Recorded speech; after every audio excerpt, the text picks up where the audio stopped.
Uh, I did this video yesterday. It's about 30 minutes. And I looked back on it and I said that was pretty boring.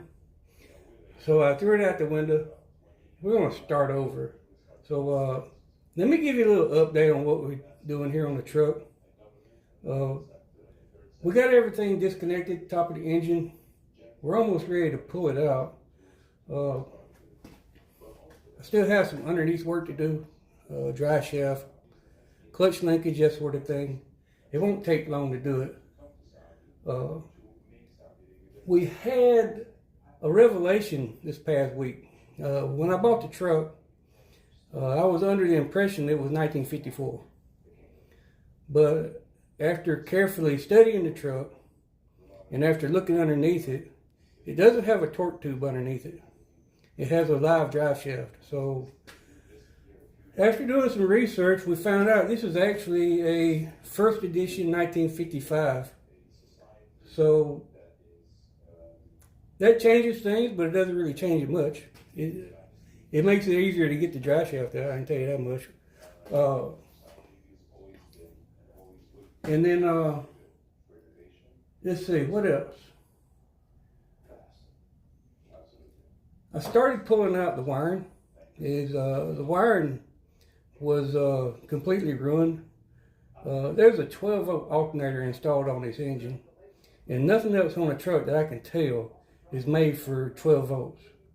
So we're going to replace the wire harness with a universal 14 circuit harness. We're still going to go 12 volts, but we're going to do it right. So it's something I wanted to talk to you about, because I think maybe some people don't understand the difference between 6 volts and 12 volts. It's more than just a number. Let me put this right here. So when you think about electrical systems, you have these different variables where P is power, which is measured in watts, I, current, which is measured in amps, E represents voltage, and R is resistance. And there's a couple of formulas here that you should be aware of. Ohm's law is E equals I times R, which is voltage times current, voltage equals current times resistance. And P is the equation for figuring power. PIE, power equals current times voltage. So an easy way to remember these equations is to visualize these triangles here. So P over I and E spells the word pi. That's what makes it easy to remember. EIR, imagine ear, and it makes it a little bit easier to remember that way. So first thing you want to deal with is the Ohm's law. We want to figure out how much current is inside this wire harness. So we have a couple of variables. There's some constants. Voltage is constant and resistance is constant. What we don't know is current. Or you might say we don't know what resistance is, but we know what current is. If you have an amp meter, you can tell what the current is. I threw out some arbitrary numbers. These aren't actual numbers. They're just for an example. So we figured a 6-volt system that pulls a current of 25 amps when it's running. Using the equation E equals I times R, we figure out that the resistance of the circuit is 0.24 ohms. And we can take what we learned there and we can plug it in here to figure out our power. We know our voltage is 6, and now we know our current is 25. So 25 times 6 is 150. So that 6-volt system is actually using 150 watts of power. And this is where you're going to see a huge difference in the power rating. So look down here. All we changed was 12 volts. We went from 6 volts to 12 volts. So the 12-volt battery, the resistance stays the same, 0.24. We've just changed the voltage. The current, we calculated E divided by R. So 12 divided by 0.24 is 50. So you've doubled your amperage by going up and doubling the voltage of the battery. So imagine what's about to happen to the wattage here, because wattage is current times voltage. So if you take what we figured out right here and plug it in over here, we got 50 watts of energy flowing through the circuit. We got 12 volts. 50 times 12 is 600 watts. 600 watts compared to 150. That's a big difference. Now, why do I bring this up? I bring it up because this truck, apparently somebody tried to convert it to 12 volts, but they didn't change any equipment to accept it. They just put a battery and an alternator on the engine. So they were putting 12 volts into the wiring of this truck, and it overheated the wiring. And that's what happened to the wiring. So what, I never showed you a picture of it, but the wiring over there on the opposite side of the engine, the insulation was completely melted off of it. And if I showed you the inside, there's still wiring under the dash that goes to the instruments. It's got the same look to it. The insulation is completely melted off the wire. Now I'm pretty sure whoever did this back in the past, they probably shit their pants, okay? Plain and simple. Because they must have been hustling like crazy to disconnect the battery after the wire started smoking the first time they hooked this up.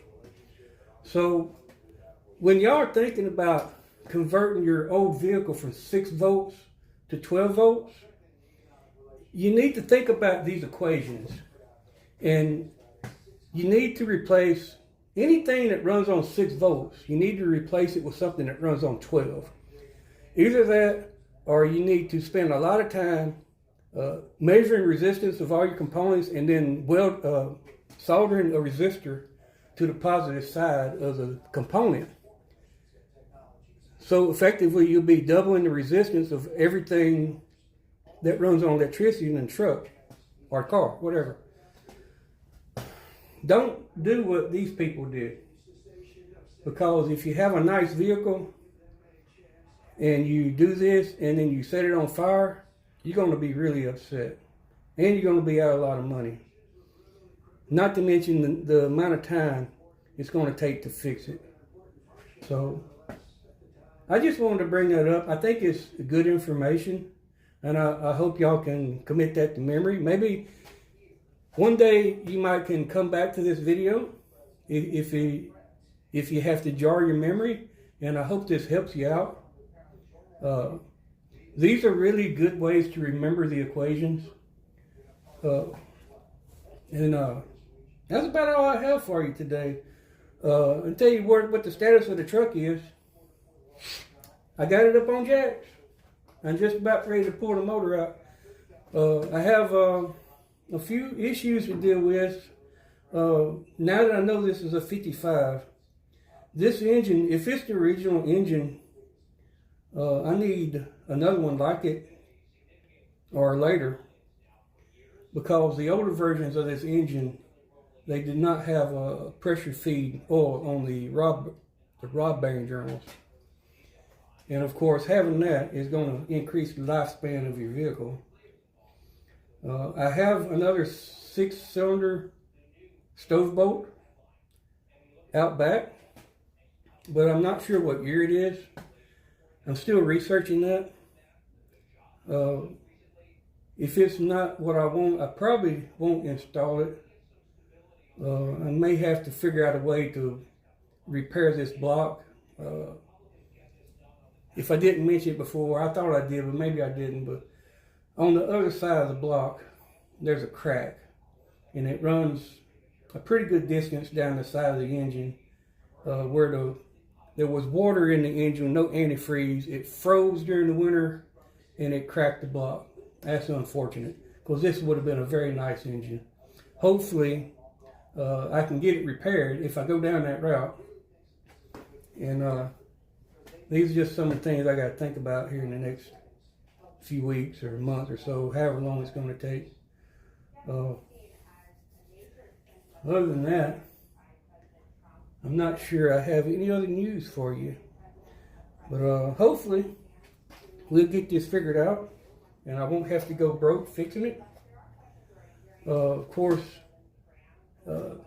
these things, it's not just time involved, it's money. And money can be hard to come by sometimes. And so this is a budget bill for me right now. So for a while, this is probably going to run in slow motion until I can get to the point where I have a little more money to spend on it, which that point will come. Like the rest of you out there, I have debt and I have to pay that too. So we're just going to work our way through it. We'll try to keep up a steady pace, but if at some point we run into a situation where we're short on money and we can't go any further, we're just going to have to put it to the side for a little while and do something else. Hopefully I'll still be able to work on parts of the truck that don't really require a lot of money. So with that, I just want to remind you, be sure to hit the subscribe button there and hit the like button and get these videos pushed out. I'd like to get as many people as possible watching it. I would like to monetize this channel if I can. I'm working on getting better audio and working on better commentary. It's difficult to do this commentary because I'm standing here talking to myself, and that's kind of strange. I'm talking to myself, talking to a camera. Hope I'm talking to somebody on the other end. So with that, we're going to say goodbye. Once again, subscribe and like, and we'll see you next time. Bye.